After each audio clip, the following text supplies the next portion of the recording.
On a deux questions tout de suite. On a à peu près 20-25 minutes pour prendre 2 questions par journaliste. We have about 20 to 25 minutes. We'll take 2 questions each. On va commencer avec toi. Bonjour, Benoît Baudouin de RDS. Kirby, congratulations. I guess people started asking question why this deal isn't done yet.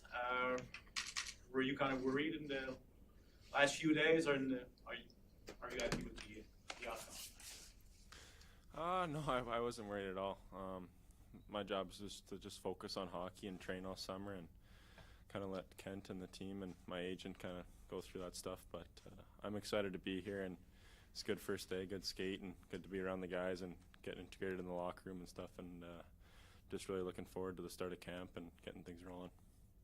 Kent, peux-tu nous expliquer les dernières semaines, comment se sont déroulées les négociations avec le clan de Kirby? Oui, c'était vraiment un cas un peu différent dans le sens que les négociations n'étaient pas si longues que ça. On a regardé des contrats de termes différents de 2 ans, 3 ans, 4 ans. Après qu'on a su aux alentours de qu'est-ce que le contrat pourra se ressemble, on a pris le temps, on a mis, on dit pause? On a mis pause pour voir qu'est-ce qu'on pourrait faire de notre côté au niveau des échanges et d'autres choses. C'était plutôt un cas de LTI plus que le contrat de Kirby Dach. Alors, quand on était confiant, qu'on était dans le même range au niveau des contrats, on a mis le pause puis on a essayé de voir qu'est-ce qu'on pourrait faire parce qu'on avait 2 millions que off-season espace. Kent, sur ce sujet-là, financièrement, qu'est-ce que vous allez devoir faire? Parce qu'il y a de l'argent qu'il va devoir disparaître pour tout ça rentre sur le plafond salarial. Donc, qu'est-ce que vous allez faire? Gary va aller sur off-season LTI. D'aujourd'hui. Oh, yeah, Kirby, I know it's early, but do you have any idea as to what your role is going to be with the team? No, not really. I've talked to Marty a few times about just coming here and playing with an open mind and just being ready when camp starts and kind of prove myself and just enjoy the game of hockey again, play some good games and see where it kind of takes me. Kent, vous avez parlé d'avoir étudié 2 ans, 3 ans ou 4 ans, la conclusion d'arriver à 4 ans pour le contrat de Kirby et dans le fond, la structure du contrat. Vous êtes arrivé à cette conclusion-là pour quelle raison? De notre côté, c'est sûr qu'on veut gérer le cap, qui était sûrement on a eu des problèmes avec le cap, sûrement l'an passé. On va continuer à essayer de trouver des solutions qui pourraient nous aider. À court terme, on croit en mesure de gérer son chiffre. Puis à long terme, on croyait, mais pas à long terme, mais les deux. Si on aurait fait un contrat de 2 ans, c'est sûr que le chiffre aurait été plus bas, mais possiblement que le chiffre d'après aurait été plus haut. Alors on croyait que 4 ans, vu que Kirby a été 5 ans avant qu'il devienne joueur autonome, que 4 ans nous permettrait le temps pour Kirby, plus de temps pour être à l'aise puis assimiler avec notre groupe, puis en même temps, on a un chiffre sous le masse salarial qui fonctionne pour le 4 ans. C'est important d'arriver et que le terme du contrat arrive avec le RFA. Okay. Eric, John, and Armin. Hey guys, I have a question for each of you. Kent, you traded a couple assets to acquire Kirby, and now you've rewarded him with this contract. What gives you the confidence that he can fulfill the potential you're paying him for? Well, listen, we've done like just about every trade that we've done. Before we do it, we take the time to do our due diligence and understand the player and as a player, but also as an individual. And we're comfortable with who Kirby Dach is as a human being first and foremost, and what his potential is. There's no such thing as being 100% certain in this business. But we believe he's got a lot of potential, and we believe in this environment with our group, with our coach, with our development group, and the character of the locker room, that this is a better environment for Kirby Dach. And in that environment, we're comfortable that he's going to achieve good things in the Montreal Canadiens organization. Do we know 100%? No, but we do believe that we're prepared to bet on it. Kirby, on your end, you look back on the last 3 years, there's some things that obviously weren't in your control, whether it was injuries, how you were used in Chicago. Of the things that were in your control, the way you played, what would you change about that you can apply now to be able to fulfill this mandate that you've been given, the confidence of this contract? How are you going to fulfill it based on what you've learned about yourself and the things you can control? I think I've always been confident in my play. I don't think that's ever really wavered. But coming here, and it's kind of just like it's almost a restart for me.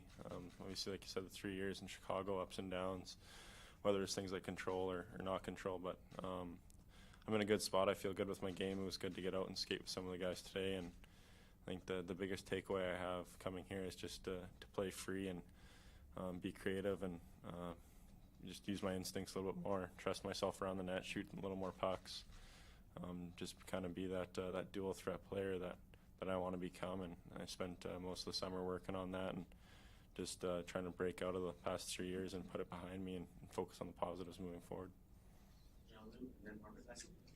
Hi guys, a question for each of you. Ken, first and foremost, putting Carey on off-season LTIR is self-evident, but in the 3 weeks since we last spoke to you, what further medical updates have you received that might give, I guess, a more complete picture as to where his knee is headed? Nothing further. We'll like I said, I think when we did the Sean Monahan trade that he would do his physical and we'd have more input from our doctors at that point. I got into the city last night, so I have not met with our doctors.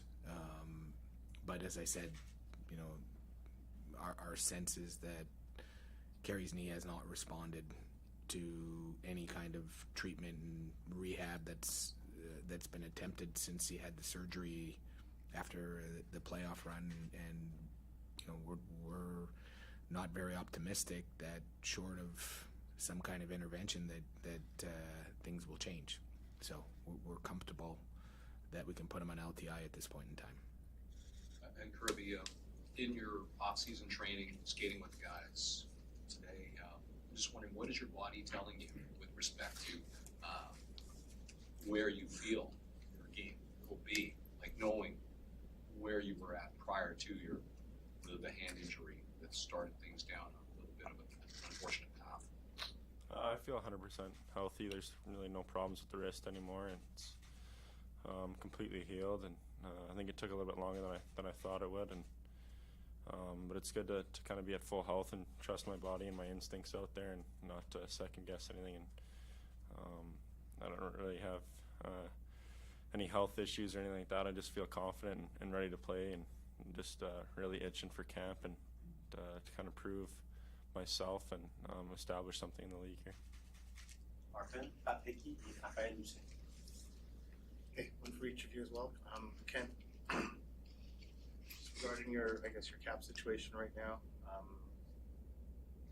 to what extent where's Paul Byron at in terms of his health or his readiness for the season, and is that taken into account when you're trying to evaluate your cap situation going into the season? Well, we're going to consistently have certain kind of gray areas. Paul, I think, is one of those gray areas in terms of whether he's ready to play at the start of the season or not, but we do expect that Paul, at some point in time, whether it be day one or a week or 2 weeks in, that Paul Byron will be healthy to play this season. And Kirby, Kent mentioned it earlier, you probably didn't understand it because he said it in French, but he mentioned how, you know, a 2-year deal might have led to you having a bigger contract 2 years from now if you play the way that I think you feel that you can. Was there any reluctance on your part to go 4 years for that reason, in the sense that it would be kind of a bet on yourself to go shorter and try and get another contract sooner?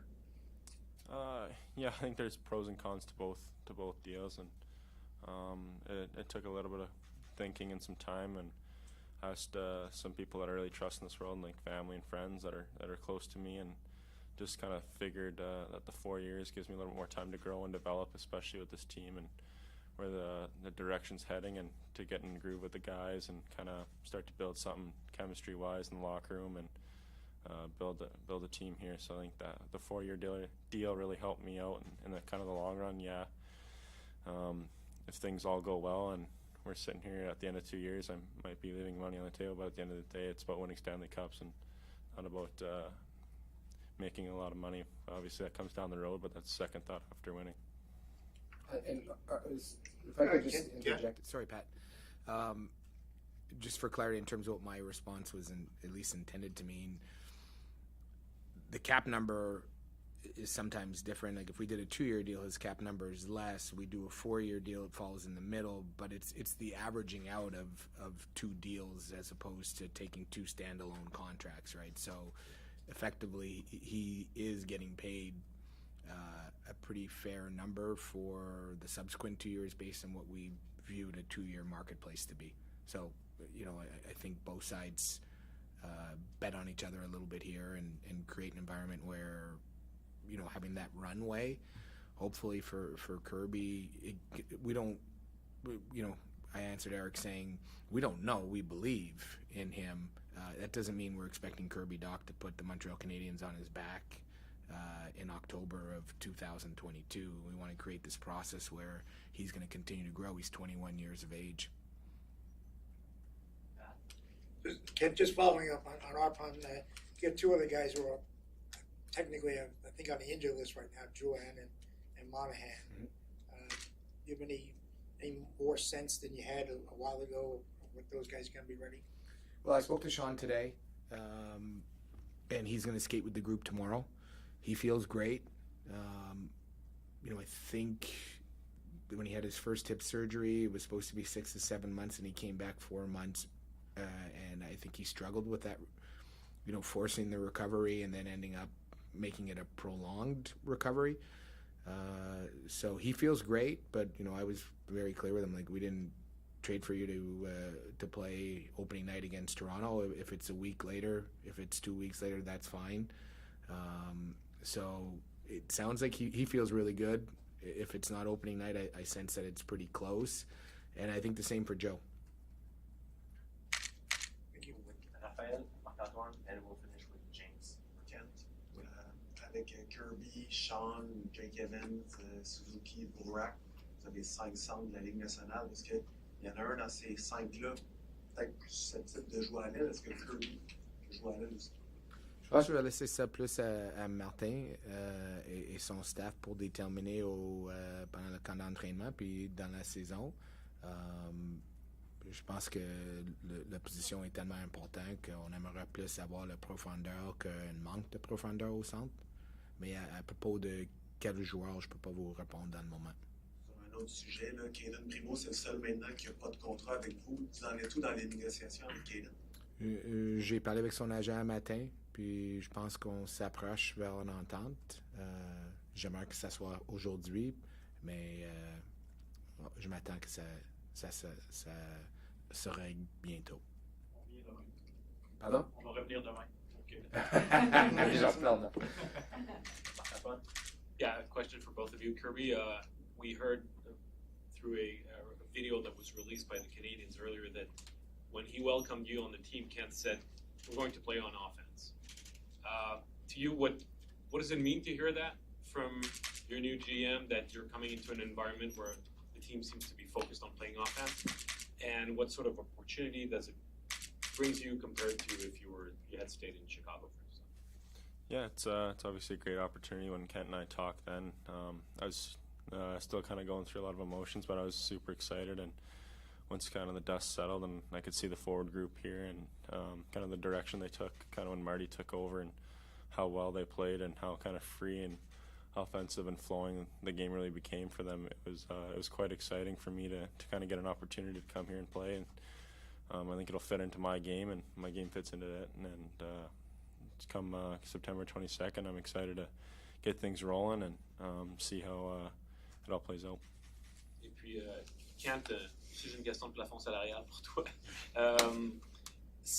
Même en mettant Carey sur le TIR, vous n'avez pas beaucoup de marge de manœuvre. Est-ce que c'est ta volonté de pouvoir procéder à une transaction qui te permettrait justement de gagner un peu plus de flexibilité d'ici le début de la saison? Oui, si on peut trouver un échange qui a de l'allure pour l'équipe, je ne voudrais pas échanger un bon joueur juste pour débarrasser d'un contrat. Alors, on continue à regarder les opportunités pour faire un échange. Si ça arrive, tant mieux. Sinon, c'est pas grave parce comme on a vécu l'an passé avec les blessures et tout, on a besoin je pense qu'on avait une quinzaine de joueurs l'an passé aussi, mais il y avait toujours deux ou trois blessés à un moment ou à un autre. Toujours préférablement pour un défenseur, probablement. Oui, ou un choix, dépendant, un prospect. Mais pas pour juste débarrasser d'un contrat. And we'll wrap up the Q&A with questions from James Murphy and Eric Leblanc. Kent, I'm just wondering, obviously you might have to make a move to get cap compliant by the time the season starts. What's the market been like right now? Is there a log jam, or do you sense it opening up a bit? Yeah, I mean, there hasn't been a lot going on here other than Vegas obviously getting Aiden Hill to address the goaltending situation.